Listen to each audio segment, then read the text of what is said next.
ধরতে পারলে ধরবে।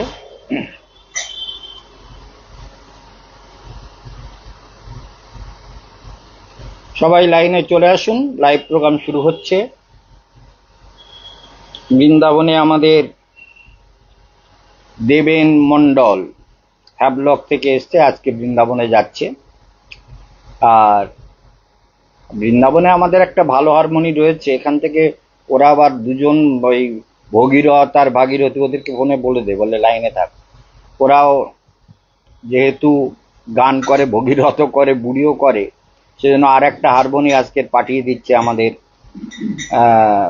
দেবেন মন্ডলের হাতে। আর আপনারা সবাই প্রোগ্রামে চলে আসুন, সবাই শুনুন।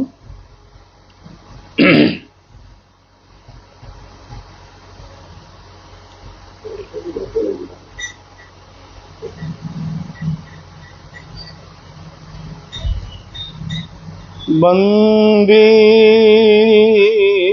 গুরুপদদ্বন্দ্বম ভক্তবৃন্দ সমন্বিতম শ্রীচৈতন্য প্রভুং বন্দে নিত্যানন্দ সহোদিতম শ্রীনন্দনন্দনং বন্দে রাধিকাচরণদ্বয়ম গোপীজনসমাयुक्तं বৃন্দাবনম মনোহরম শ্যামং হিরণ্যপরিধিং বনমাল্যবরাবতং সপ্রিয়ম শ্রীবৎসাঙ্কমুদরকৌস্তুভধরম পীতাম্বরম সুন্দরম গোপীনাং নয়নোৎপলোর্চিত গোপসঙ্গাবৃতম গোবিন্দম কলবেণুবাদনপরম দিব্যাঙ্গভূষণম ভজে। সবাই জানবেন যে আমাদের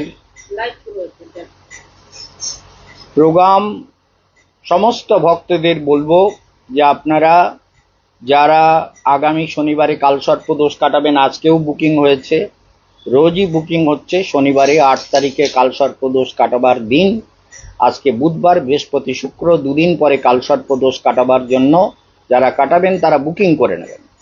আমরা আজকের একটু ভগবানের রূপ বর্ণনার কীর্তন করব, মন দিয়ে শুনবেন, আর তার সঙ্গে ব্যাখ্যাটাও দেব, কারণ আপনাদের অনেক বেশি অনুভব তো। এখন আমি যা বলবো সেটা মাথায় ঢুকবে কিনা, সেই জন্য রূপের বর্ণনা, ভগবানের রূপ বর্ণনা কেমন করে করেছেন আচার্যগণ, সেটা আমি আলোচনা করব। রাধারানীর কীর্তন, রূপ কীর্তন আর কি, রূপ ভগবানের রূপের বর্ণন করছেন। তাহলে আপনারা শুনেছেন, পরিক্রমার বুকিং কিন্তু যত তাড়াতাড়ি শেষ করবেন তত ভালো। আর কালসর্পদোষ যারা কাটাবেন তারা অবশ্যই মনে রাখুন যে শনিবার, আজকে বুধবার, দুদিন বাদেই কালসর্পদোষ কাটাবেন। আর পরিক্রমার বুকিং বৃন্দাবন বা দ্বারকা শীঘ্র করে নেবেন, কারণ আমরা বুকিং প্রায় শেষের পথে, সেই জন্য বিলম্ব করবেন না। রাধারানী গাইছেন রাধারানীর মুখের কথা। সখী রে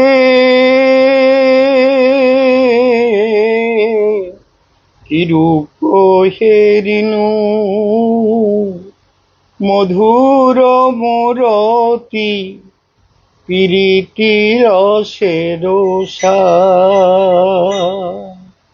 সখী কি রূপ হেরিনু, দুতাল, মধুর মূরতি প্রীতি রসের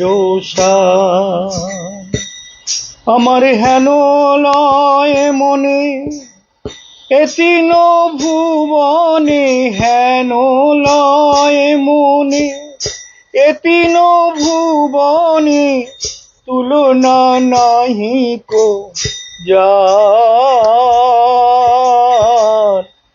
তুলনা নাহি কো যার, তার তুলনা মেলে না রে, তার তুলনা সখী তার তুলনা তুলনা মেলে না রে তার। আমি এই এখনই দেখে এলাম তার তুলনা মেলে না রে। আমি এই দেখে এলাম তার তুলনা দাঁড়ায়ে আছে কদম তলায়, দাঁড়ায়ে আছে কদম তলায়,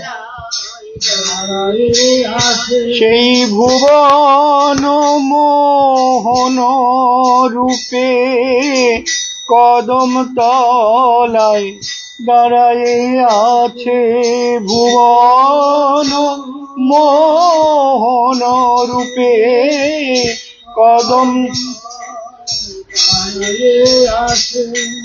কিরূপ হেরিনু মধুর মূরতি প্রীতি রসের সার। আমাকে সখী কিরূপ হেরিনু মধুর মূরতি প্রীতি রসের সার। আমার হেন লয় মনে এতিন ভুবনে তুলনা নাহি কো যার। হেন লয় মনে এতিন ভুবনে তুলনা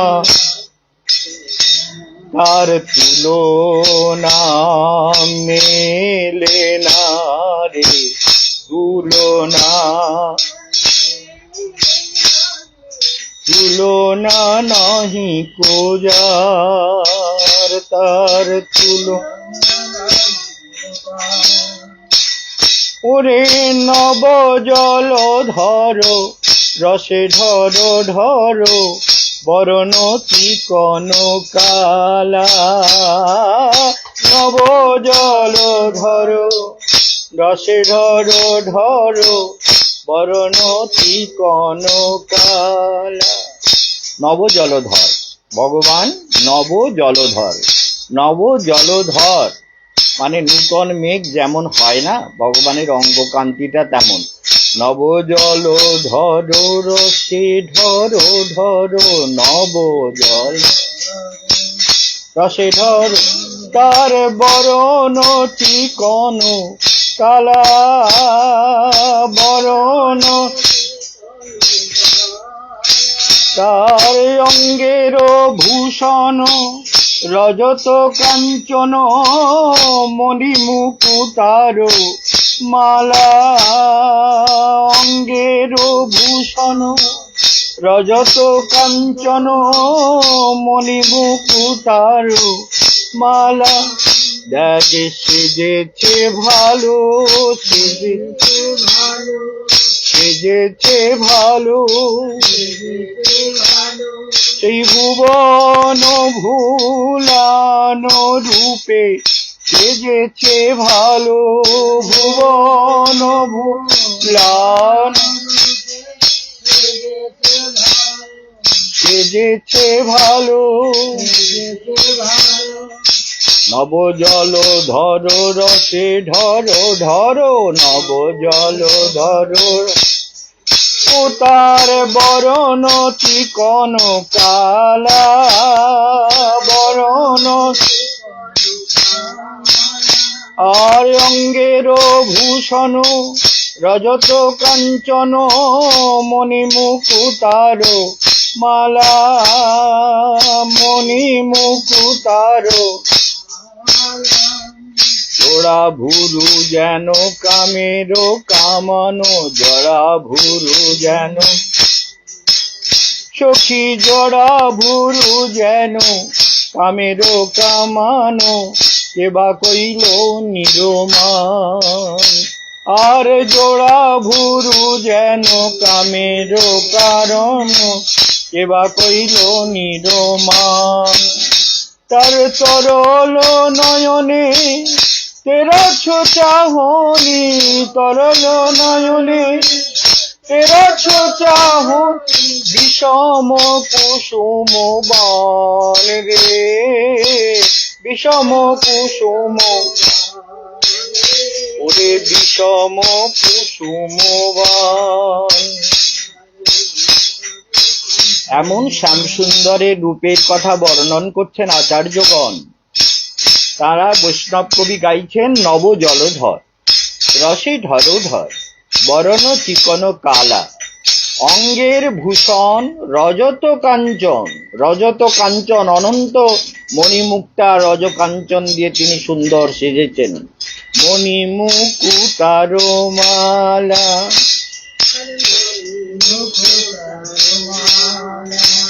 ওরে এমন করে কে সাজালো, এই মোহন শ্যামরূপে এমন করে কে সাজালো, এই ভুবন মনোরূপ এমন করে কে সাজালো, ওরে মণি মুকুতার মালা। সেই রসরাজ, আনন্দ রসরাজ ভগবান, জগতের জীবন, ভগবানের রূপের বর্ণনা করছেন কবি। আপনারা শুনেন না? শ্যামং হিরণ্য পরিধি বনমাল্য বরাহাবতম সত্রিয়ম। আপনারা শুনেছেন তার সুন্দর বর্ণনা। সেই রসরাজ মোহন রূপ ভগবান জগতে যখন আসেন, তার চারটে মধুরিমা। যেমন রূপ ও মধুরিমা, রূপটা নিরন্তর বদলায়। রূপটা দেখেছেন তো, বদলে যায়।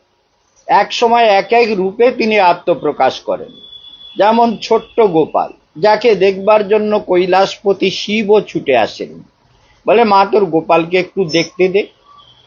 দেখবো তারে, মা তোর গোপালকে আমায় দেখতে দে মা। বলে সাধু, হ্যাঁ এইসব জটা জুট দাড়িয়ালা, ওরে বাবারে, হাতে ত্রিশূল, সিংহা ডমরু নিশান, হ্যাঁ সিংহা আছে, ডমরু আছে, ত্রিশূল আছে, আর কি দাড়ি জটা টোটা, উরে বাবা। এ বাবা, তোর মাথা খারাপ হয়েছে? আমার গোপাল ছোট্ট না, ছোট্ট গোপাল, তাকে দেখা যাবে না? এ ভগবানের এই শিশুকালের এমন মধুরিমা।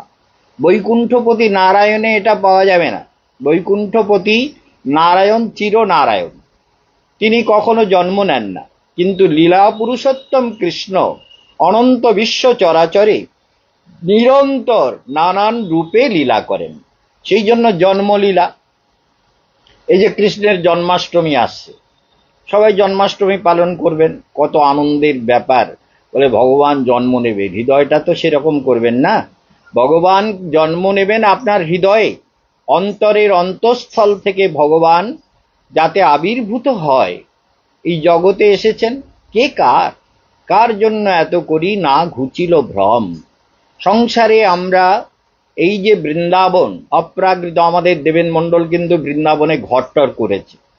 বৃন্দাবনে ঘর করা তো খুবই ভালো, বৃন্দাবনে থাকা খুব ভালো, বৃন্দাবনে বাস করা বহু ভাগ্যের ব্যাপার, বৃন্দাবনে প্রাণ ত্যাগ করা বহু ভাগ্যের ব্যাপার, বৃন্দাবনে ভজন করা বহু ভাগ্যের ব্যাপার। বৃন্দাবনের প্রত্যেকটি ধূলিকণার মধ্যে প্রেম মিশে আছে। গোপীদের নয়ন জল আর গোস্বামীদের চোখের জল। গোস্বামীরা অনেক কেঁদেছেন। আজকে আমাকে গায়ত্রী দেবী ফোন করেছিল। জানেন আপনার গায়ত্রীকে আমাদের শিষ্যরা প্রায় সব চেনে। গায়ত্রী ফোন করেছিল, আমি তাকে বলছিলাম যে দেখো, বৃন্দাবনে শ্রীরাম বলে একটা ছেলে মহাপ্রভুর লীলায় অভিনয় করত, মহাপ্রভু শাস্ত, কি কান্না কান্ত, চরণ কমল মে পাউঁ।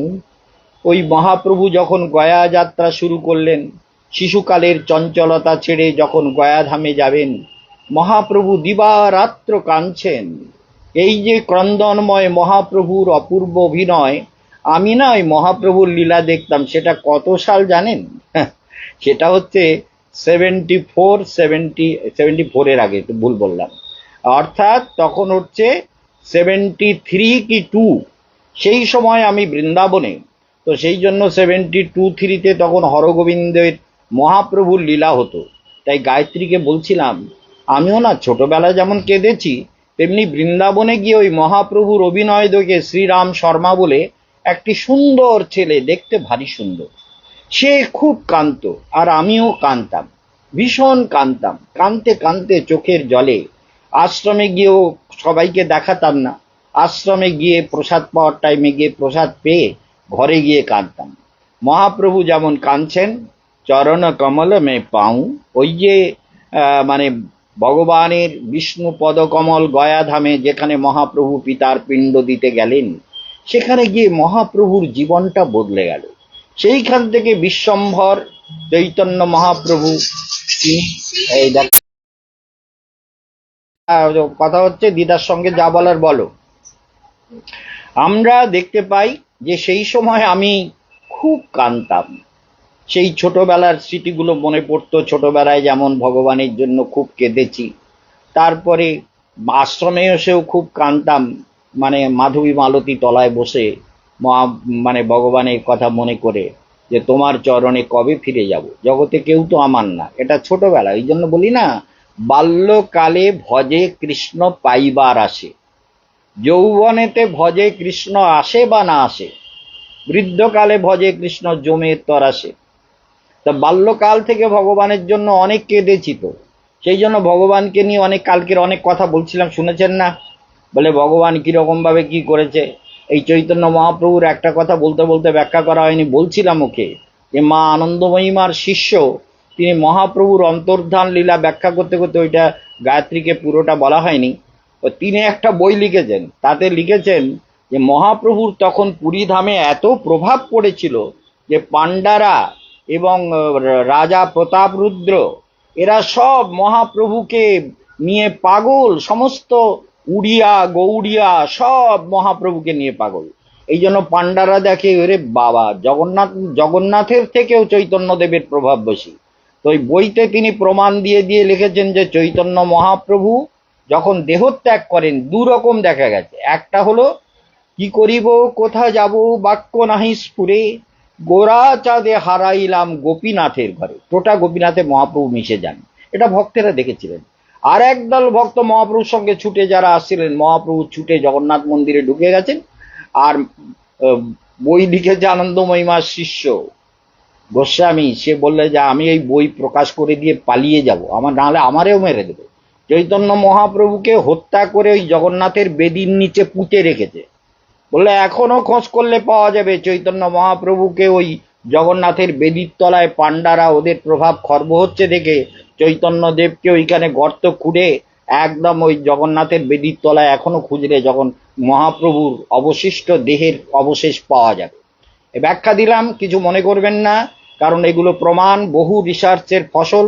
নানান রকম নানানভাবে ভগবান সবভাবেই দেহ রাখতে পারেন। যেমন কাল কৃষ্ণকে নিয়ে বলছিলাম, কৃষ্ণকে আদা পোড়া দেহ, কৃষ্ণ নিজে উঠে গেলেন নিজের ধামে, নানান রকম ব্যাখ্যা। কেশবানন্দ কোনো ব্যাখ্যাতে ভয় পায় না তো, যা বলে সব সত্য বলে। সেই জন্য সাধনা করতে করতে সত্যগুলো আমাদের সামনে প্রকট। আর আপনাদের জ্ঞানের অভাবে আপনাদেরকে যা কিছু বলি সব কিছুর মধ্যে আপনাদের মধ্যে একটা দ্বন্দ্ব তৈরি হয়। এই জন্য দ্বন্দ্ব, নির্দ্বন্দ্ব চেতনা না এলে, জ্ঞান না হলে জীবের মুক্তি হয় না। সেই জন্য মনে রাখবেন, যতদিন দ্বন্দ্ব আছে ততদিন জগতে ঘুরবেন। যোগস্থ গুরু কর্মাণি সঙ্গং ত্যক্ত্বা ধনঞ্জয়, ভগবানের এই কথাটা শুনেছেন তো, বহুবার বলেছি তো। যোগস্থ, যোগে স্থিত হয়ে কর্ম করো। যোগস্থ গুরু কর্মাণি সঙ্গং ত্যক্ত্বা ধনঞ্জয়, সিদ্ধা সিদ্ধ সমং ভূত্বা সমত্তম যোগ উচ্চতে। যোগ কাকে বলে? যোগ বোঝেন তো? যোগ ধ্যান। যোগ ধ্যানটা কিন্তু সায়েন্টিফিক, সম্পূর্ণ বিজ্ঞানসম্মত। যোগ এবং ধ্যান যারা করবে তারা জগতে সুখী হবে, আত্মবল তৈরি হবে, হৃদয়ের বিশ্বাস তৈরি হবে। এই জন্য যোগস্থ গুরু কর্মাণি সঙ্গং ত্যক্ত্বা ধনঞ্জয়, সঙ্গ মানে আসক্তি। যোগে স্থিত হয়ে কর্ম করো, যা কর্ম করবে।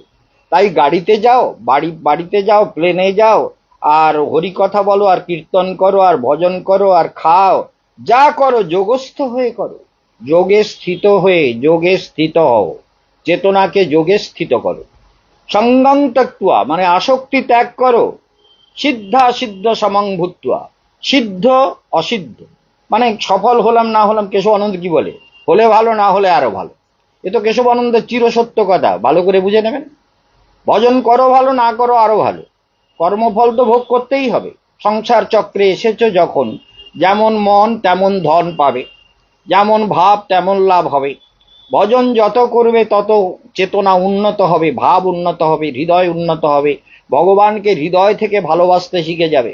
ভগবানকে হৃদয় থেকে ভালোবাসো। ভগবানের জন্য নির্জনে বসে কাঁদো যে ঠাকুর এই জগৎটা তো মিথ্যা, কেন এতে মোহ, কিসের মোহ, কার লাগি এত করি না ঘুচিল ভ্রম, কিসের সংসারে এই ছায়াবাজি প্রায়, ইহাতে মমতা করি বৃথা দিন যায়। সব এইভাবে চলছে। তাহলে যোগস্থ গুরু কর্মাণি সঙ্গং ত্যক্ত্বা ধনঞ্জয় সিদ্ধা সিদ্ধ সমং ভূত্বা সমত্তম যোগ উচ্যতে। তাহলে সমতার নামই হলো যোগ। যার চিত্ত, কেশবানন্দকে বললে, কেউ যদি বলে যে মহারাজ রাম খুব বাজে লোক, একদম বেকার লোক, উল্টো পাল্টা অনেক কথা বলে, মহারাজের নিন্দা করতে শুরু করলো, করুক। তো সমতা রক্ষা করা, হৃদয়ের সমতা, বলে নিন্দা করো। নিন্দুক বন্ধু মোর থাকুক বাঁচিয়া, গোস্বামীগণ বলেছেন। বৃন্দাবনে গোস্বামীরা কত কেঁদেছেন ভগবানের ধামে জানেন? তাদের চোখের জল, তাদের ব্যাকুলতা, তাদের আকুলতা, তাদের ভজন চেষ্টা, তাদের জীবনের উৎসর্গীকৃত ভাব, সেই ভাব তো জগৎকে দিয়ে গেছেন তারা, যে ভাব দ্বারা ভগবানকে পাওয়া যায়।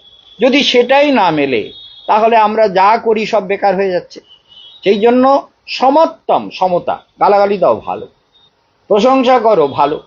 বলে মহারাজকে আমরা শিষ্য না হলেও তো গুরু বলে মানি, বলে ভালো মানো। বলে পুজো করি তো, বলে হ্যাঁ করো। কেশবানন্দ বলে যদি ঠিক মতো আমাকে মানো না, ভগবান উদ্ধার না করলেও আমি উদ্ধার করতে পারি, এটা নিশ্চিত কথা মনে রাখবেন। সেই জন্য কেশবানন্দ বন মহারাজকে ভক্তি করে সাধনা করবেন। মহারাজের দায়িত্ব শিষ্যকে উদ্ধার করার, সে তো করবেই। সেই জন্য নিশ্চিত কথা, সেই জন্য জগতে জন্ম যখন নিয়েছেন, দুটো কাজ আপনার, জগতে বাঁচার জন্য লক্ষ্য স্থির করে চলুন, জগতে কর্ম করুন, অর্থ উপার্জন করুন, ব্যবহার ঠিক করুন, আর কি করুন ভালো করে মনে রাখুন, আর হচ্ছে সাধনা করুন। দুটো, একটা ব্যবহারিক জগৎ, একটা পারমার্থিক জগৎ। পরমার্থের জন্য একটা অর্থ আর একটা পরমার্থ। তা পরমার্থ যদি লাভ না হয়, শুধু টাকা, কোটি কোটি টাকা হয়ে গেল, কিন্তু ভজন হলো না, সাধনা হলো না, জীবন ভগবানে উৎসর্গ হলো না, তাহলে কি হবে? জীবনটা বেকার হয়ে যাবে। সেই জন্য অনেক কথা বলা যাবে না, ওদের আবার প্রসাদ পেয়ে গিয়ে ট্রেন ধরতে হবে। সেই জন্য আমরা আর বেশি কথা বলবো না, শুধু এইটুকু বলি যে প্রতিদিন কখন কি অমর কথা হয় সবাই শেয়ার করে দেবেন, সবার কাছে পাঠিয়ে দেবেন। সবার জীবন পথে যাতে সাধনা করে, সবাই যাতে এগিয়ে চলতে পারে, সেটাও আপনার একটা সেবা। যারা পরিক্রমায় যাবেন তারা অপেক্ষা না করে সবাই পরিক্রমার জন্য বুকিং করে নেন। যারা কালসর্প দোষ কাটাবেন তারা শীঘ্র বুকিং করে নিন।